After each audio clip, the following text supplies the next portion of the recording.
October 12th, 2022. A quiet evening in Humboldt County. Cold wind swept through the tall pines along State Route 96. Traffic was light, as always. Locals were indoors. That stretch of road outside Bluff Creek doesn't get much attention, except from the few who still patrol it. And that night, one of them did. Officer Marco Alvarez, Eureka County Sheriff's deputy, born and raised in the nearby town of Fortuna, was a veteran of rural law enforcement, 10 years in the field. No misconducts, known among his peers for being calm under pressure, but at 7:48 p.m., he responded to a 911 dispatch that would become the final entry in his record. The caller's voice was trembling. They claimed a bear, huge, upright, taller than the road sign, had crossed the highway and disappeared into the woods. That alone would be enough to send a deputy. Bears in the road meant hazard. It meant danger to passing vehicles. And the Forest Service had issued an advisory just weeks earlier about unusual wildlife movements along the southern edge of the Klamath River Basin. Alvarez rolled out in under 2 minutes. Body cam active, dash cam recording, radio logging every mile. What you're about to hear is the last official transmission before everything went silent. The audio is fragmented, but you can still make out the sounds, his breathing, tires crunching on gravel, the rising stress in his voice. Then the sudden pause, then the shout, and finally, nothing. No body was recovered, no torn uniform, no weapon drawn. His cruiser was found the next morning with the engine still running, parked neatly off the shoulder near mile marker 22. His radio was intact. His flashlight was missing. The forest was quiet. The department labeled him missing under unusual circumstances. That was all the public got. No further comments were made. No footage was released. Until now. We're MindFuel, and this is Chapter 1 of our exclusive multi-part investigation. A project that began with a simple question. What happened to Officer Alvarez? And more importantly, why is no one talking about it? To get answers, we had to go backward. Years backward. Because strange disappearances in this forest didn't start in 2022. In fact, they didn't start in the 2000s. They go back generations. And every person we spoke to who had spent real time in those woods, they all said the same thing. There's something in there we're not supposed to see. That brings us to the man who changed the course of this investigation.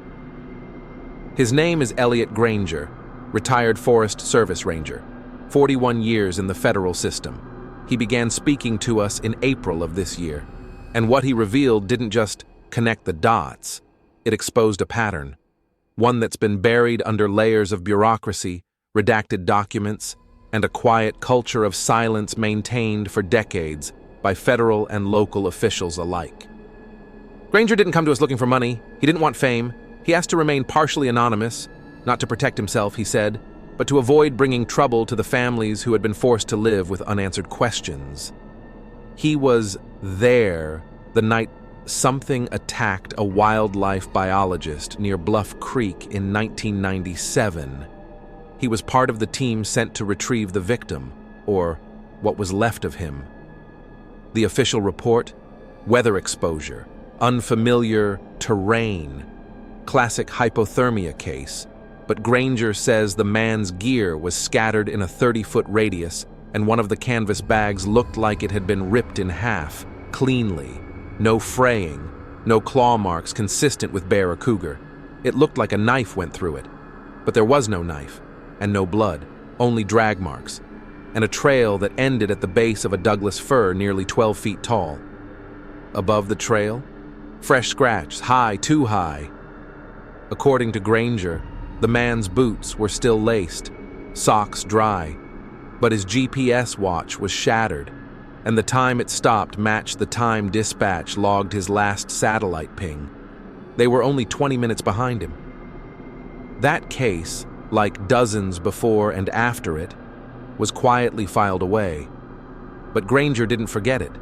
because over the years he began to notice patterns, reports of campers hearing something walking outside the tent on two legs, hikers who claimed they were being followed by something they couldn't see, loggers reporting tools missing from marked sites, trees stripped of bark, 15 feet off the ground.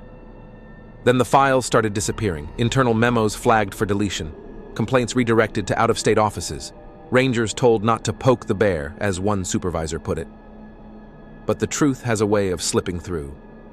Our team traced at least 11 similar disappearances within a 50-mile radius of Bluff Creek from 1985 to 2019. None of them made national news. The victims weren't famous. Some were backpackers. Others were researchers. 2 were children. Each case followed a pattern. Initial confusion, brief investigation, no remains, no charges, and eventually, the explanation. The forest is dangerous. But that's the point, isn't it? These forests have always been dangerous, and the people who know them best, they're the ones who started whispering the truth. In a leaked 2003 training manual issued to new rangers in the Klamath district, one section was highlighted. Avoid uncharted ridgelines between dusk and dawn. Unconfirmed reports of unauthorized bipeds in Sector 4B remain uninvestigated. Do not pursue alone. Unauthorized bipeds. That's how they put it. So the question becomes, what was Officer Alvarez pursuing that night, and why has his final footage never been publicly reviewed until now? As this series unfolds, we'll break down the timeline. We'll explore why wildlife cameras installed in 2019 along the southern corridor were suddenly removed in early 2023. We'll examine the unofficial accounts, the ranger memos, the hushed warnings, and the threads that tie them all together. But most importantly, we'll return to the one thing that brought us here, Alvarez's disappearance. The sound of his voice before it vanished, the panic that set in, the moment something crossed that road. If you've made it this far, subscribe to MindFuel. What we uncover in these forests may not be fiction. It may be history, the kind no one was supposed to find. And next time, in Chapter 2, The Ranger's Mark, we'll return to the place where Granger says the warnings began, a cave sealed off by authorities, a body recovered then reclassified, and a discovery etched into stone. You won't want to miss it. The year was 1967. Bluff Creek was quiet then, as it is now, just another overgrown stretch in Northern California's wild backcountry. But something happened that fall, something that would cast a long shadow over everything that followed. It was October 20th, when Roger Patterson and Bob Gimlin, 2 rodeo men and amateur filmmakers, rode on horseback into the Bluff Creek Basin, carrying a rented 16mm camera. They claimed they were scouting for signs of a creature Patterson had been obsessively chasing for years, a so-called wild man of the woods. They didn't expect to find anything. They didn't expect to leave with footage that would become the most analyzed home movie in history. But they did. And that footage, shaky and brief as it was, would change the cultural landscape forever. What it captured, if you believe it, was a large, upright figure covered in dark hair, walking along the gravel bars of Bluff Creek. It moved with fluidity, turned its head once toward the camera, then disappeared behind the tree line. Skeptics called it a hoax, a man in a suit. Others weren't so sure. But what most people don't know is that the film wasn't the beginning. Not even close. It was simply the first time the thing was caught on tape. Local tribes had stories long before Patterson and Gimlin ever set foot near the creek. The Hoopa and the Kakaruk passed down oral accounts for centuries. Tales of tall forest watchers, beings that kept to the shadows and punished those who wandered too deep, too far, too alone. Miners in the 1800s claimed to see figures on ridgelines watching their camps. Loggers in the 1930s reported tools going missing, only to be found miles away, laid out in perfect patterns. Children went missing. Locals whispered. But official reports rarely made it past the county line. The government didn't investigate. The Forest Service issued no statements. People moved on. But not everyone forgot. When we interviewed Elliot Granger, the retired ranger who spent over 4 decades working these forests, he didn't speak of the Patterson footage like a mystery. He spoke of it like an accident, a slip, a moment someone caught something they weren't supposed to. That footage, it's real. But it wasn't the only time. Wasn't even the clearest. It's just the one that got out. Granger claims that in the 1980s, new rangers were quietly instructed to steer tourists away from specific areas, particularly near the upper tributaries of Bluff Creek, north of the old Patterson-Gimlin site. They weren't told why, just that access was discouraged for ecological protection. Granger knew better. He kept a private log of encounters, odd footprints found miles off trail, always deep, always clean, like something stepped with deliberate pressure. Campers reporting guttural sounds at night, structures made of broken tree limbs woven together in unnatural forms, often found the morning after a storm when the trail crews were thin and supervision was lower. One incident in 1994 stood out to him. A family of 4 had gone missing near Fish Lake, only accessible by foot. Rangers located their camp, tent still standing, stove still warm, but no sign of the family, not even tracks. The only clue? A collapsed fern circle nearly 20 feet wide, and what looked like a set of impressions in the moss. Not prints, impressions. As if something had stood there for a very long time. The report was taken, photos submitted, and then radio silence. The file was moved to federal oversight. Granger never saw it again. He said the unspoken rule was simple: don't ask, don't linger, and never, ever walk the Eastern Basin alone. 1 year later, a new ranger named Mitchell DeWitt did just that. Young, ambitious, former Army. He insisted on covering Sector 4B on foot when no one else volunteered. He was never found. His radio was discovered 7 days later, lodged between 2 rocks in the middle of a dry stream bed. The casing was bent, as if someone had crushed it with their hands. Still, there was no official statement. The Forest Service declared it an accident. His family never spoke to the press. And so, the legacy continued. Generation after generation of disappearance, silence, cover stories, and, above all, fear. Granger told us something else. He said every few years a new specialist would appear, always in plain clothes, never in uniform. They didn't ask about trees or fires or wildlife. They only asked for coordinates. They always brought maps. And when they left, certain areas would be marked off in black ink. After that, signs would go up. Trails would go down. He said they were never Forest Service, never Park Service. He didn't know who they were. No one did. But their arrival always meant the same thing. Something had been seen, or heard, or caught on film. We tried to verify these visits. Requests for visitor logs were denied. Federal access restricted. And in more than one case, files from the Klamath District archives had entire months missing from the record. Granger eventually stopped reporting what he found. He knew no one wanted the truth, and the few who did, they weren't around for long. Which brings us back to the present, to October 12th, to Officer Alvarez. When we compared the GPS coordinates of his last known location to Granger's old service maps, the overlap was clear. Alvarez's cruiser was found just 1 mile from the edge of one of those restricted grids, the same sector that Granger had been ordered to avoid for over 20 years. That is not a coincidence. The footage we recovered from Alvarez's body cam was corrupted, likely tampered with. but we salvaged the audio. And in the final seconds, right before the recording cuts, you can hear what sounds like movement just beyond his flashlight's reach. Something large. And then, for a moment, you hear what can only be described as breath. Not wind, not static. Breath, slow, rhythmic, almost deliberate.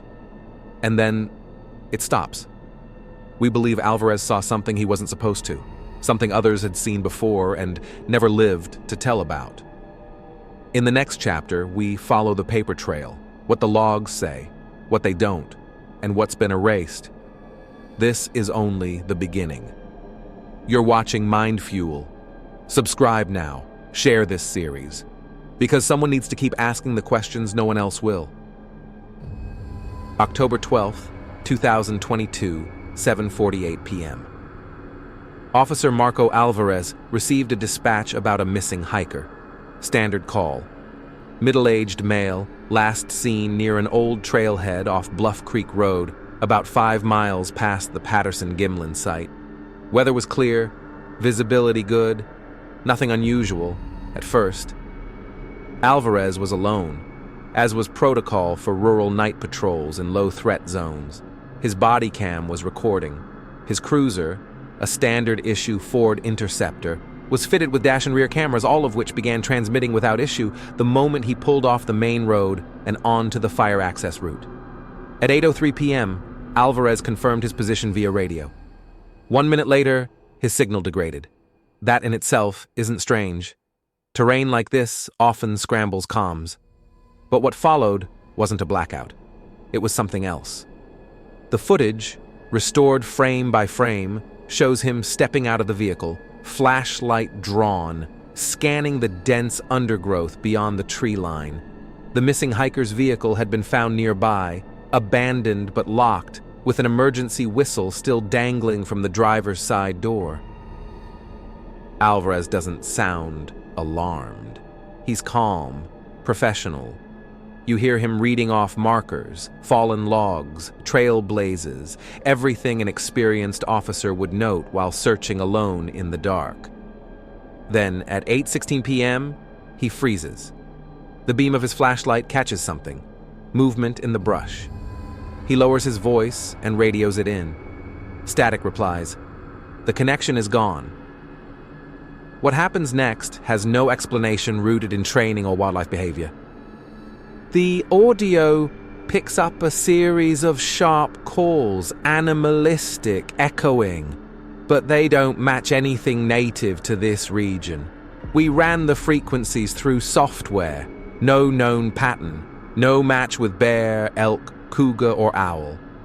The tones shifted in a way that suggested mimicry, not communication, replication, as if something was trying to sound natural and failing. Alvarez whispers, "Do you hear that?" before realizing the radio is still dead. The camera angle lowers. He's crouching now, eyes focused on something beyond frame. A figure? A shape? We can't tell.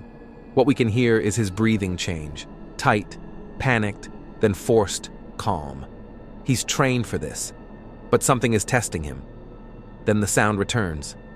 A branch snaps, loud. He turns. The camera shakes. He's backing up fast. The lens swings to the cruiser in the distance. Its headlights flicker, then go black. That's the last clear moment.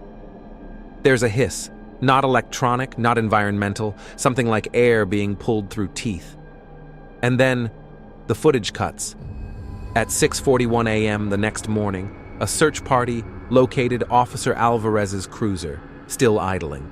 Headlights shattered, the front hood caved in from above, not crumpled forward as in a collision, but crushed vertically, as though something massive had landed on it. There were no drag marks, no skid trails. The vehicle had been parked in place. No sign of tampering, no blood, no sign of struggle. His belt, with weapon and radio, was missing entirely. The interior of the vehicle was intact, except for the shattered windshield, which had a peculiar pattern. Small circular punctures clustered near the center, radiating outward as if pressure had been applied from outside with incredible force.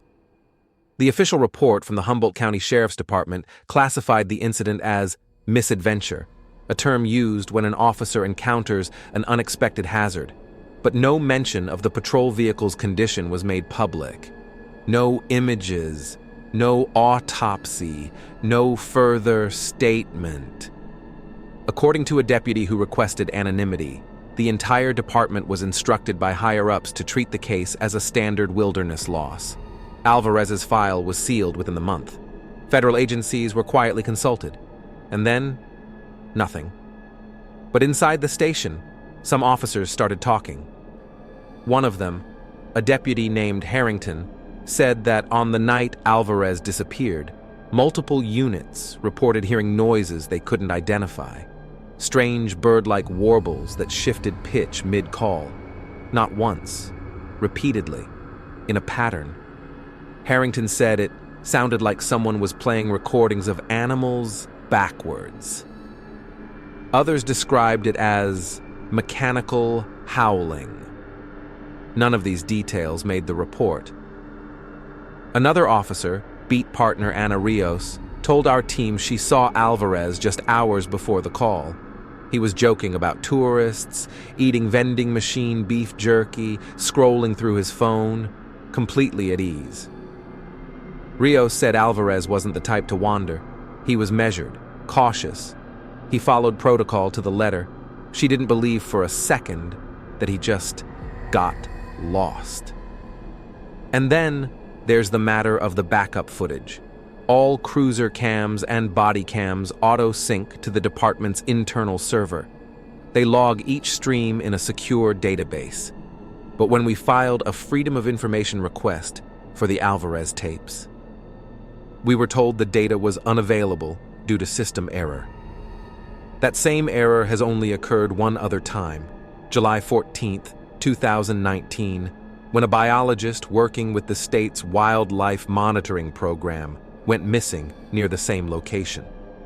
His last message? A single voicemail to his colleague. They're not sleeping creatures. They're watching. That file, too, disappeared. And so, the vanishing of Officer Marco Alvarez was written off. But the story doesn't end there. Because something changed after that night. Patrols along Bluff Creek dropped by half. Trail access became restricted. New signs appeared, unofficial but consistent. Area closed for regrowth. Trail realignment in progress. No entry beyond this point. And yet, no one could say who posted them. Granger recognized the shift. He said, "Every time they get close to being seen, something locks down. You think it's trees and storms, but it's a warning. They're still out there." What are they? We don't know. Not yet. But in the next chapter, we'll show you the discovery that started it all. A sealed cave, a forgotten investigation, and markings so deep they tore into the stone. This isn't just a missing persons case anymore. This is a pattern, and someone wants it buried. Subscribe to MindFuel, because you're not just watching a story. You're part of an investigation others won't dare touch. 3 weeks after Officer Alvarez disappeared, something unexpected surfaced. It came from inside the Humboldt County Sheriff's Department, anonymously. An encrypted thumb drive slipped into a padded envelope, left without a return address. There was no letter, no signature, just one item on the drive, a raw radio dispatch file labeled simply 1212opsunknown.wav. We had it analyzed for authenticity. No signs of manipulation. Metadata confirms the transmission originated at 8:19 p.m. The night Alvarez vanished, routed through Dispatch Channel 3, an internal frequency used only during live search and rescue coordination. The contents of that file have never been publicly released, until now. What you're about to hear isn't from conspiracy blogs or grainy cell phone uploads. This is real. It is time-stamped, logged, and buried. The recording begins with standard chatter, units confirming their sweep zones. Static. A voice identifies as Deputy Harrington, calling in a visual on Alvarez's last known GPS coordinate. He sounds calm, focused. Then his tone changes. I'm by his unit. Front end's caved in, no glass. Engine's still warm. Another voice, Deputy Rios, breaks in. You can hear her breathing hard, running. Do you see Marco? Is he there? There's a pause. And then Harrington says something no officer expects to say into a radio. There's something standing behind the cruiser.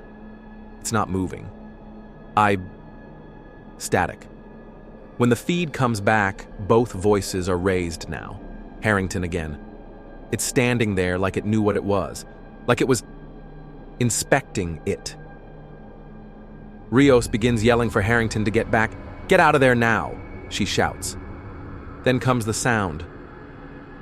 It's faint at first, like metal being flexed under strain, but it gets louder, sharper, a crunch as if sheet steel is being folded in a single motion. That's followed by something else, not human, not animal. It's a vocalization, deep, guttural, sustained. It reverberates, almost mechanical but organic at the same time.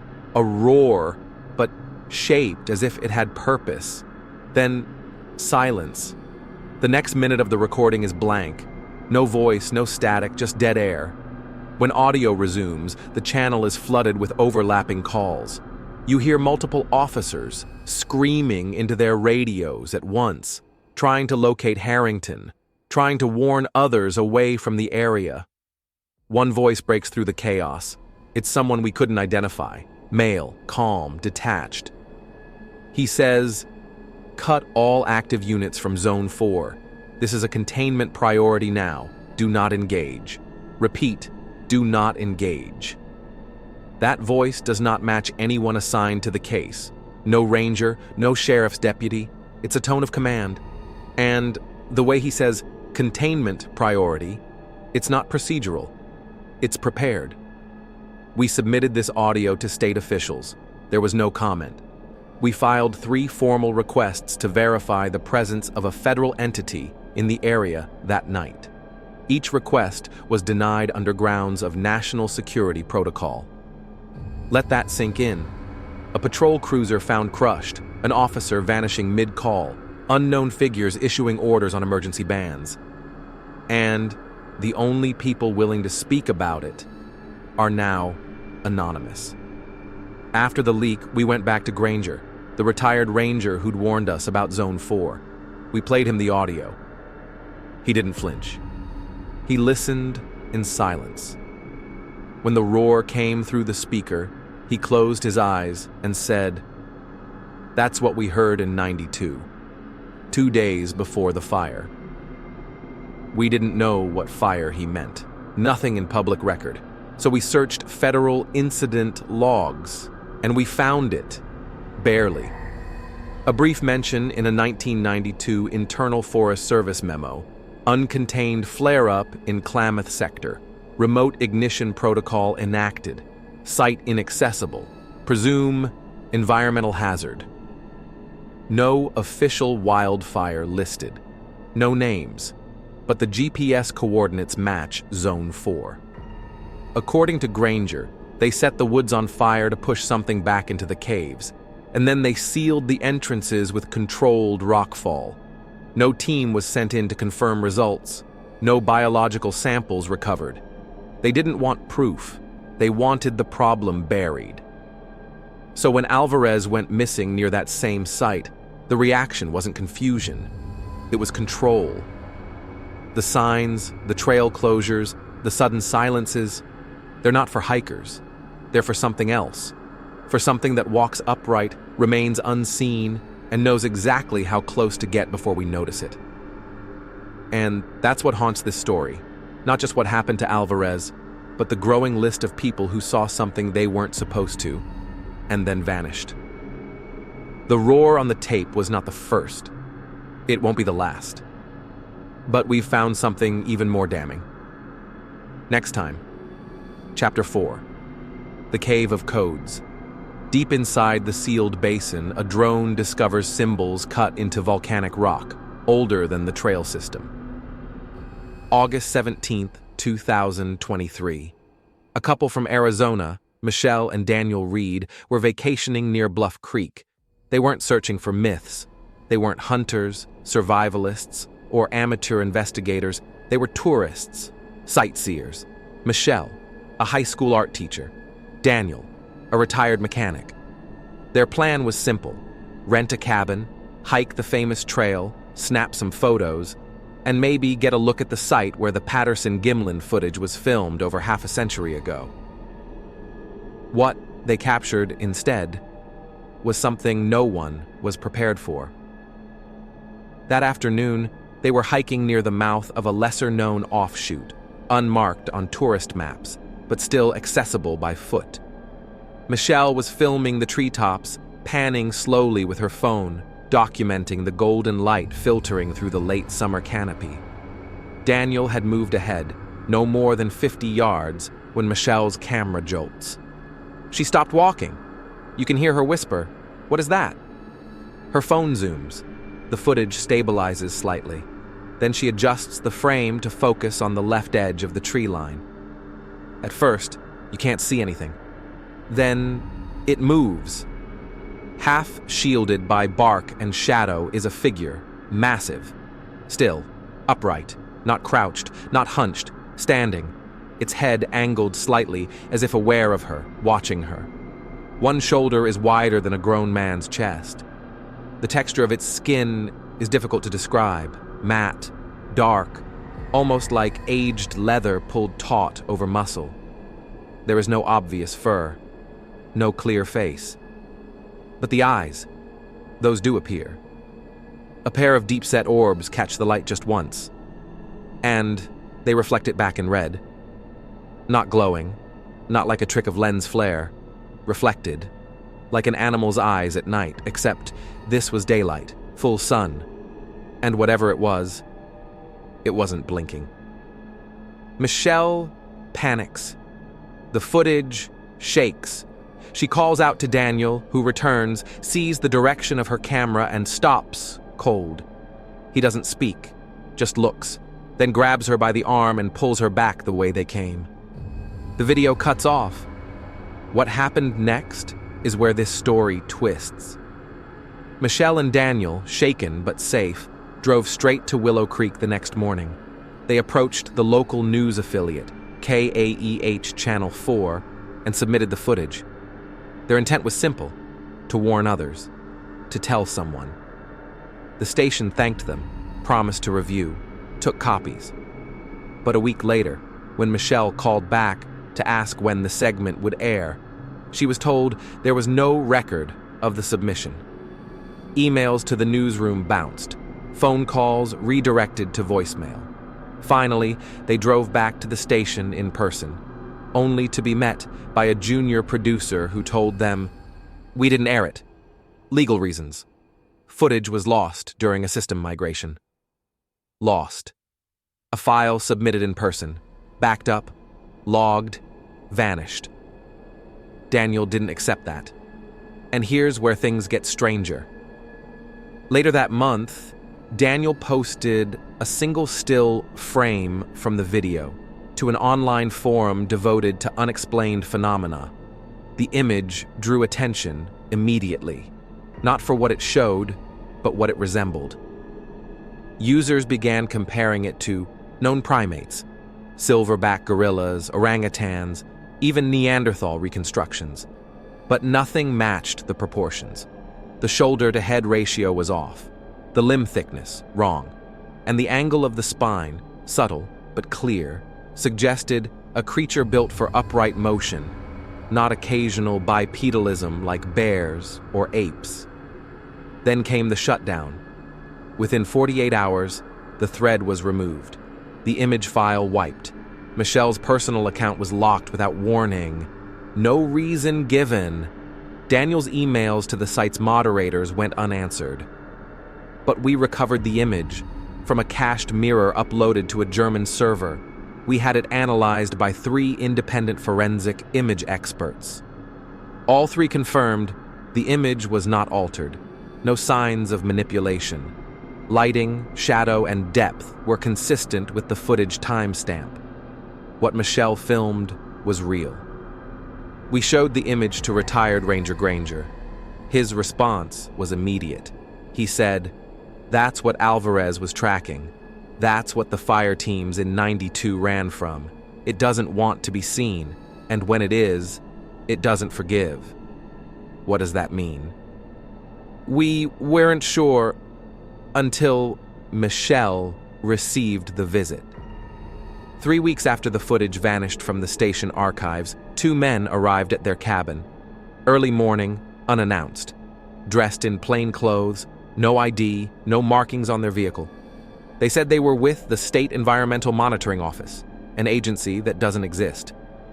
They claimed to be investigating reports of invasive wildlife and asked if the Reeds had noticed anything strange. They never mentioned the footage, never used Michelle's name, but before leaving, one of them looked at Daniel and said, "There are places people aren't meant to film." Daniel asked for a card. They didn't leave one. So now we ask, why would a local news station bury a story submitted by innocent tourists? Why would officials with no agency records arrive to silence them?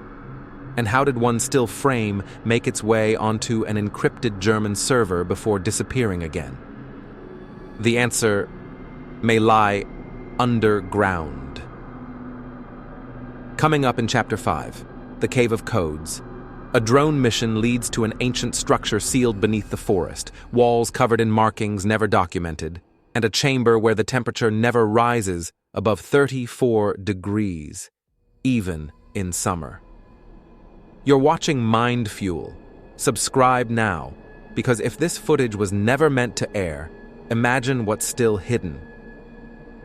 For every legend passed down by locals, there's a quiet professional watching from the sidelines, unfunded, uninvited, but listening. Meet Dr. Elena Havelock, a field biologist with over 30 years of experience studying North American mammals. No fame, no cryptid obsession, just science.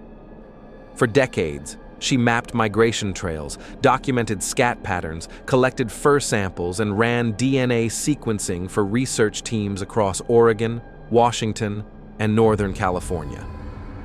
She never claimed to believe in folklore until 2022.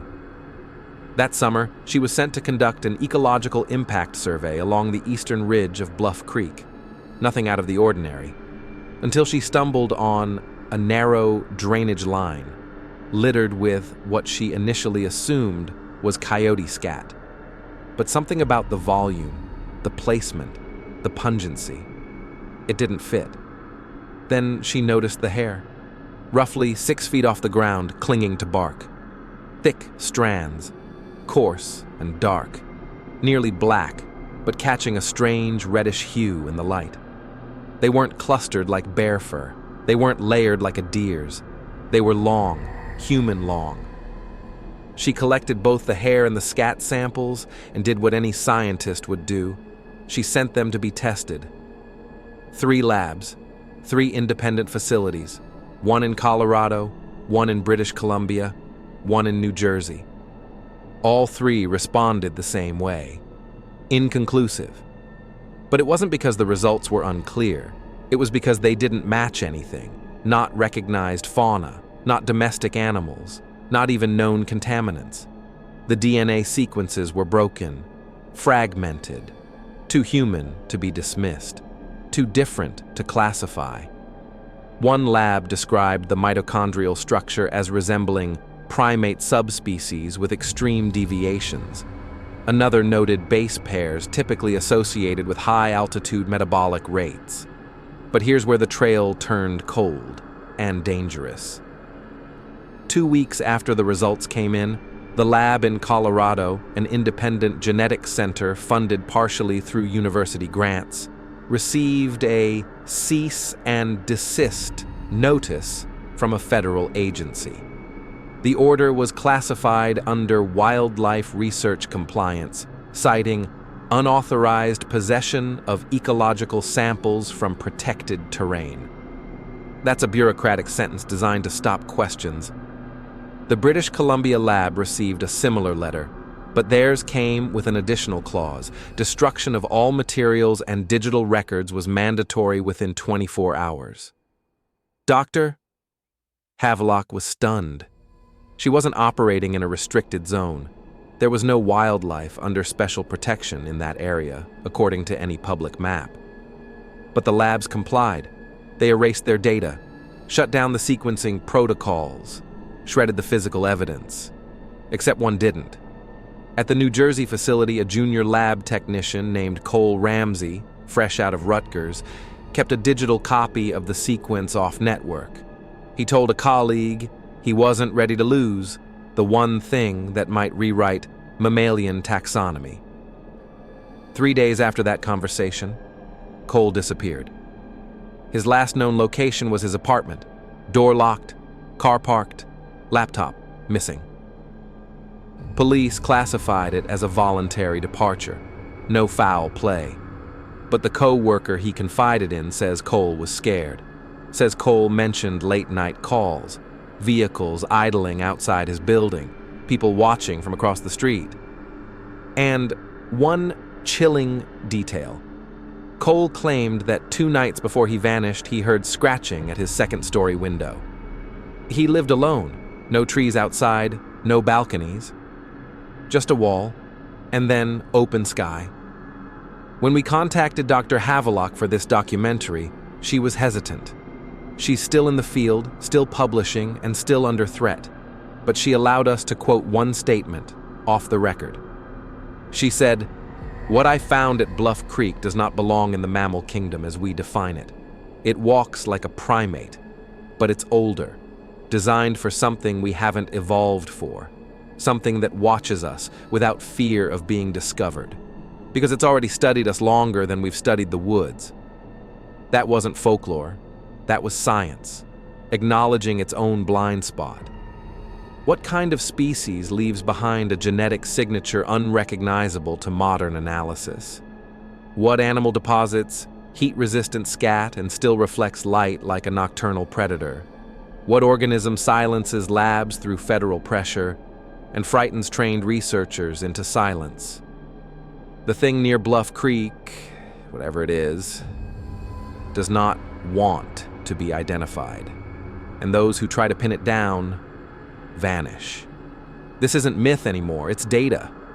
Coming up in Chapter 6, the Ranger's Map, an internal topographic sketch shows non-public zones within the national forest, marked not by trails, but by concentric circles, hand-drawn in red ink. The man who leaked the map said one thing before going into hiding. They're not protecting us from the forest. They're protecting the forest from us. You're watching MindFuel. Subscribe. Because when science loses its footing, fear fills in the blanks. Public records don't lie, but they do disappear. In 2023, an anonymous researcher known only as Blackbirch Online filed a series of FOIA requests regarding law enforcement activity in and around the Bluff Creek corridor. These weren't vague requests. They were precise, time-stamped, targeted to dates and hours when known incidents had occurred. Officer Alvarez's disappearance, for one. A separate incident logged by firefighters in 1992. And another, long buried, an unsolved missing persons case from 2006 involving 2 hikers who vanished within a half-mile of the original Patterson-Gimlin site. What came back wasn't redacted. It was missing. Entire pages gone. Logs that should have been standard. Blank reports. Entry fields left empty, except for one common code found across several dates. NCWI. At first, no one knew what it meant. No definition in state or federal law enforcement systems. No acronym registered with the Department of the Interior. But then a leak, buried inside a scanned memo dated March 2019, marked "Internal use only, do not distribute," contained the phrase, written in full beneath a block of administrative shorthand: non-classified wildlife interaction. It appeared right next to another phrase, temporary civilian memory tampering protocol authorized.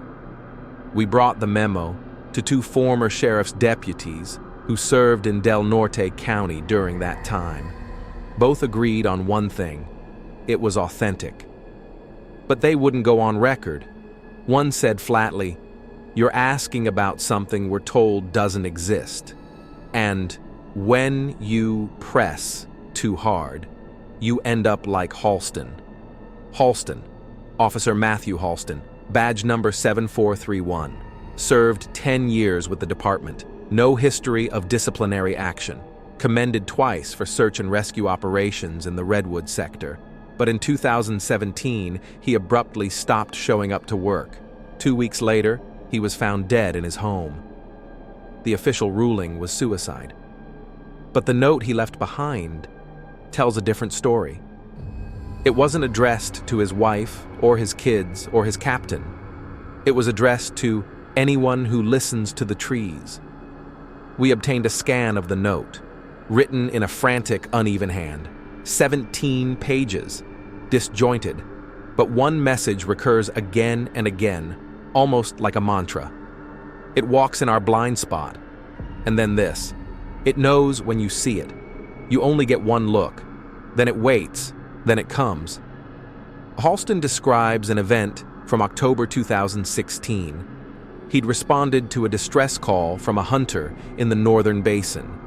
The man had seen something massive, standing still behind a burned-out stump, holding what looked like a deer carcass by the neck.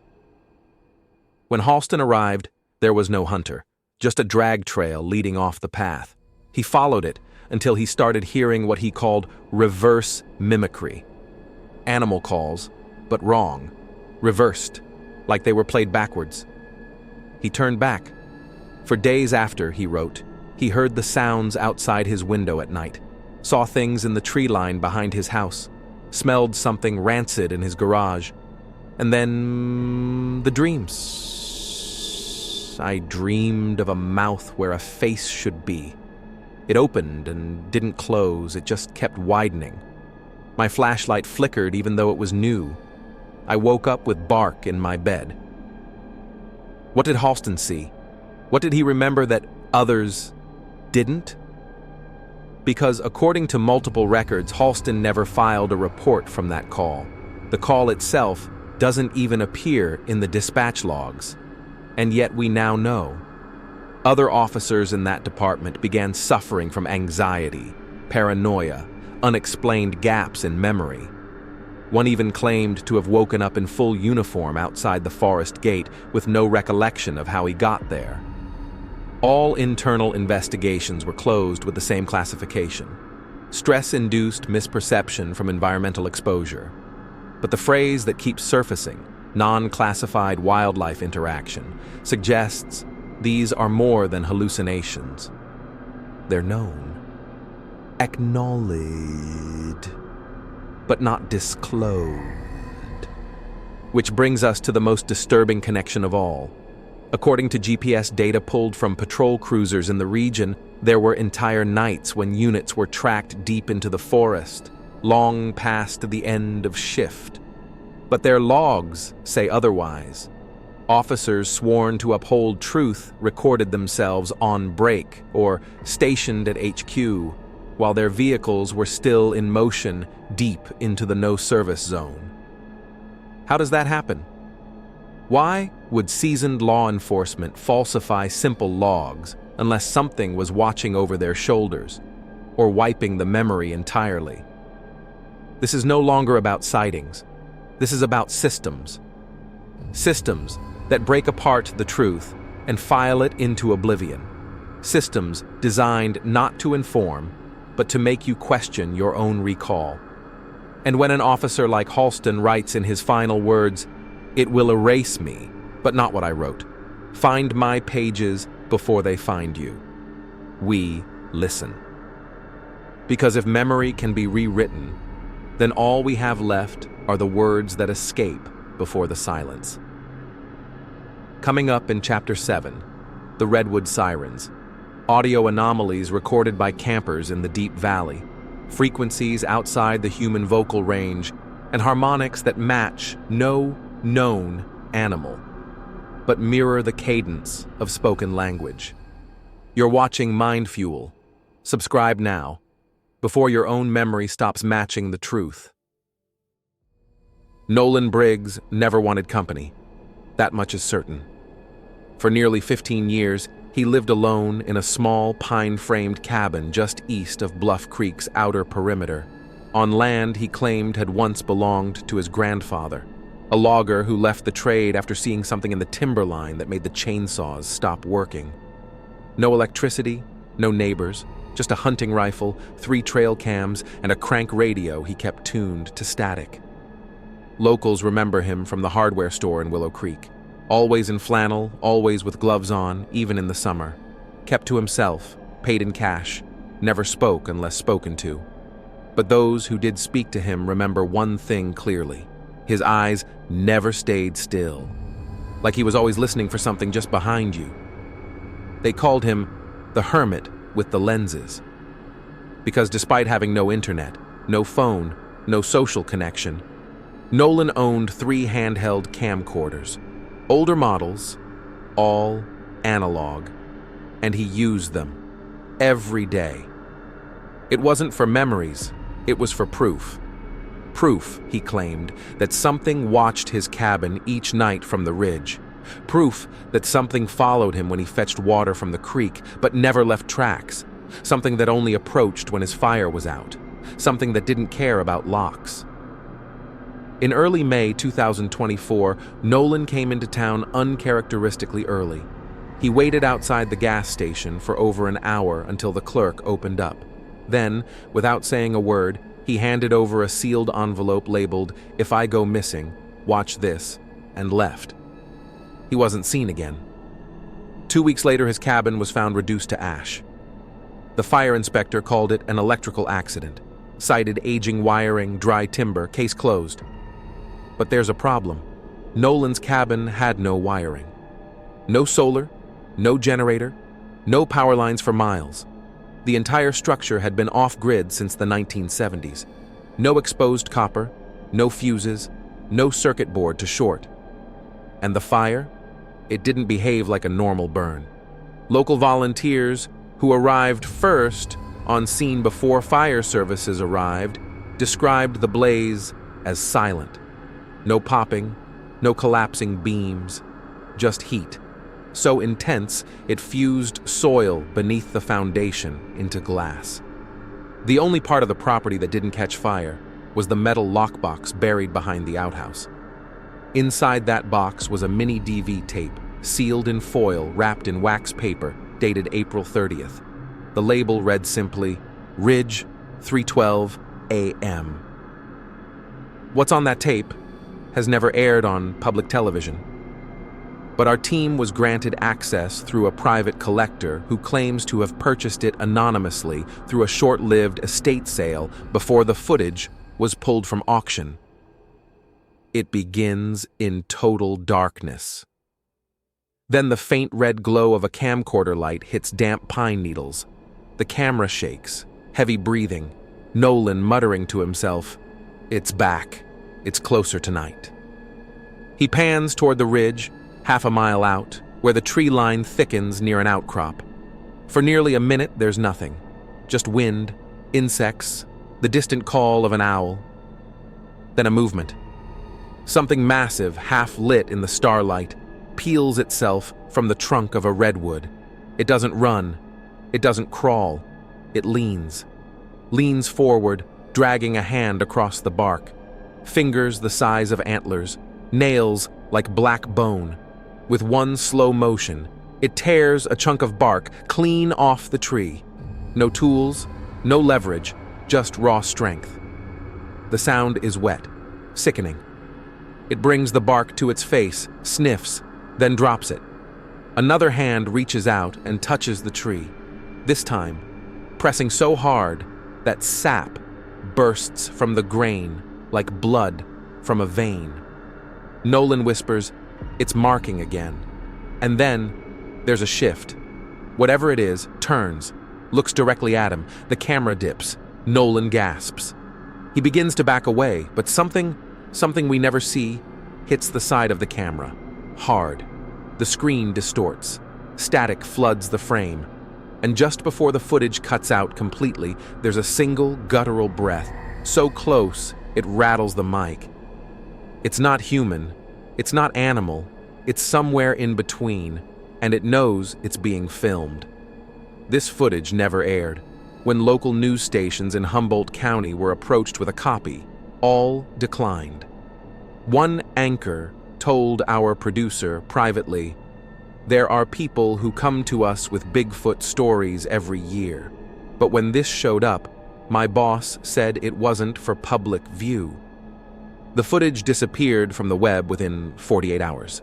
Forums deleted. Archive links broken. The collector who provided it to us did so at great personal risk.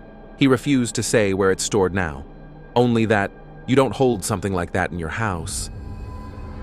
As for Nolan Briggs, no body was ever recovered, no dental remains, no signs of escape, just a patch of scorched earth, and the last look on his face before the static hits.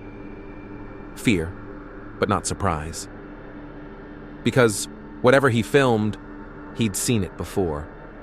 Coming up in Chapter 8, the Redwood Sirens, what researchers captured in audio spectrograms deep within the forest, a pattern that resembles human speech but modulates at frequencies no throat should be able to produce. You're watching MindFuel. Subscribe now. This story doesn't want to be told, but you're hearing it anyway. Some silence is chosen, some is bought, and some is forced. The voice you're about to hear belongs to a man who served 21 years with law enforcement in Northern California.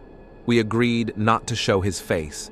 He no longer lives in Humboldt County, doesn't answer calls from former colleagues, refused compensation of any kind.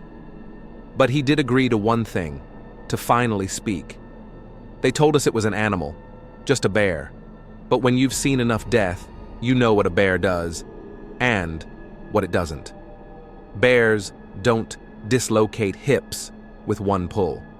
Bears don't leave claw marks 8 feet high on both sides of a tree, and bears don't leave behind bodies with the spines removed neatly. What the deputy is describing happened in late September 2015. 2 hikers, brothers, had gone missing after venturing off the mapped trail near Slate Creek. They were found 3 days later. At least, what was left of them. Their cause of death, as listed on the coroner's report, was animal attack, consistent with ursidae behavior. But the man who helped zip the bags shut remembers something very different. One of them didn't even have his boots off. It happened fast, real fast, and whatever did it left no bite marks, just tears, like it grabbed and ripped, arms from sockets. One of the guys, the younger one, he was still holding his phone. It was crushed like an egg. Whole thing folded in on itself like it was gripped in a press. No photos were made public. The ranger station that filed the initial report later claimed the camera used on scene had malfunctioned. Yet, strangely, the memory card from that very camera was logged into evidence, and later went missing. According to our source, the day after the remains were recovered, the forest road was closed with a sign that read, "Trail maintenance in progress. Do not enter." But no maintenance crew arrived. They weren't local. The men who came the next day. They showed up in 2 black SUVs, no plates. I remember one of them had a badge, but it didn't look like any I'd ever seen.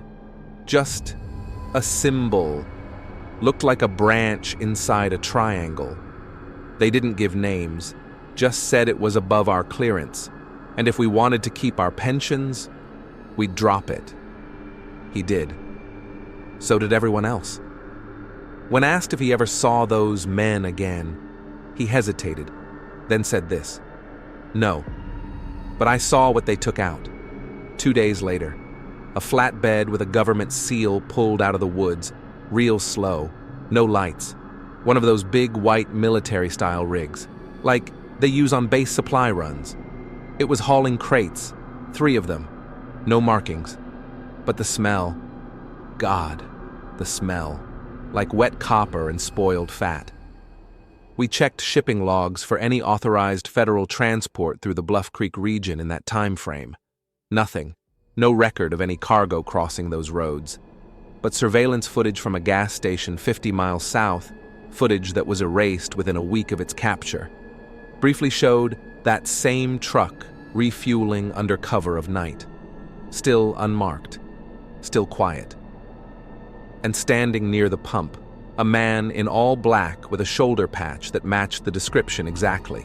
A branch, encased in a triangle. No agency claims the insignia. No known organization uses it. Not forestry. Not wildlife. Not FEMA. So we went deeper. We cross-referenced statements from other officers who'd served near Bluff Creek during unusual disappearances. And one recurring phrase emerged, spoken in whispers, always off the record: the quiet men. Who are they? Who do they answer to? Our source said this before signing off: they're not cleaning up wildlife. They're keeping it here. And anyone who talks, they get tired, confused, forget things, like the forest reaches into your head. And if you remember too much, they take care of that too. Fear doesn't always come from what's seen. Sometimes it comes from realizing how many people have seen it and said nothing. Coming up in Chapter 9, the redwood sirens. Audio spectrograms recorded after midnight reveal sounds mimicking human voices, but spoken in reverse. When slowed down, the calls eerily resemble names of the missing. You're watching MindFuel. Subscribe before this story forgets you. Sometimes the truth isn't buried. It's boxed, stamped, and filed in plain sight, under labels like miscellaneous incident or wildlife anomaly. But every so often, something slips through. What you're about to hear is from a final document, a file leaked anonymously to an environmental legal archive in late 2024, its header redacted, its signatories scrubbed, but its content impossible to ignore. Subject exhibits intelligence, avoid confrontation, contain to established perimeter when possible, misdirect media and public with fabricated explanations, priority, secrecy. The subject in question is never named. Not as an animal, not as a threat, not even as a cryptid, just subject. And one line appears 3 separate times in the brief, underlined in red. Do not engage. That instruction alone confirms something locals have long suspected. Whatever this thing is, it understands when it's being hunted, and it knows how to disappear. But what came next changes everything. From the beginning of this story, one name has echoed louder than the rest: Officer David Alvarez, the deputy who vanished while responding to a wildlife call. Presumed dead, radio silent, body never recovered. But 3 weeks after his disappearance, just before the search was called off, an unregistered radio transmission was picked up by a retired ranger's personal scanner. The signal was faint, but it came from within the restricted Bluff Creek zone, and on that recording was his voice. If you're hearing this, it's still here. I don't know how long I've been gone, but it never left. And they know. They all know. The suits, the station. I think they brought it here, or it followed them back. I watched it. Watch me. It listens when you breathe. It listens when you think. Do not trust the perimeter. There is no perimeter. There's just the story they tell you when it's already too late. If you're hearing this, then they haven't found me yet. But they will. And if they find me, they'll find you. The transmission lasted just under 2 minutes.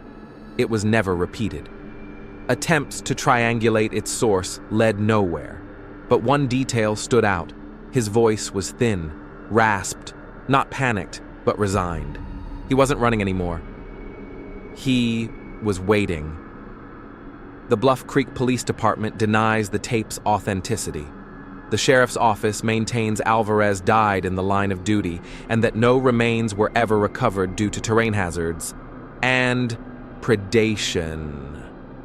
But off record, officers speak differently. One ranger, still active, requested that we repeat just one sentence from the transmission. It listens when you breathe. Because those who have patrolled Bluff Creek long enough know what it means. This isn't a myth. It's not a hoax. It's not something that sleeps in the shadows. It's something that chooses to stay there. We reach the end of our chapter, but the story doesn't end here. Too many files remain sealed. Too many witnesses silenced. Too many coincidences arranged to look like accidents or missteps or misadventure. But if you've watched this far, then you already know. This is no longer about stories. It's about something ancient, something calculated, something that never needed permission to remain. And the real question isn't whether Bluff Creek is hiding something. It's whether what's hiding ever plans to leave. Subscribe to MindFuel to keep unraveling what others are too afraid to question. Because this isn't folklore anymore. This is a warning. Bluff Creek was supposed to be a myth, a curiosity, a question mark stamped into the trees. But it's not a legend anymore. It's a pattern. Too many disappearances brushed off as poor planning. Too many bodies that never turn up. Too many trails quietly erased from official maps. And too many people told to forget what they saw, or else. When we started this investigation, we thought we were chasing shadows. But what we found is that the shadows chase back. And now, every leak, every file, every voice whispering through the static points to something larger, something older, something that doesn't just live in the woods, it uses them. Bluff Creek isn't just hiding something, it's harboring something. A hunting ground, chosen, protected, and expanding. Which is why we're not stopping here. Because the same redacted code names, the same non-classified wildlife events, and the same sealed-off forests are showing up again. 200 miles north in Siskiyou County, where new audio recordings have captured something worse than footsteps, voices that don't belong to any known language. Where screams echo across the treetops at 3:13 a.m. every Sunday for the last 4 months, always from a different direction. Where hikers report being followed by something they can't describe, only feel. And where one survivor, just a week ago, told local deputies it wasn't one, it was many, and they were waiting. Stay tuned for Volume 2, Siskiyou's Screaming Shadows. Because now, they're not just watching, they're organizing. This is MindFuel. Subscribe, stay alert, and above all, never assume you're alone in the forest. You're not.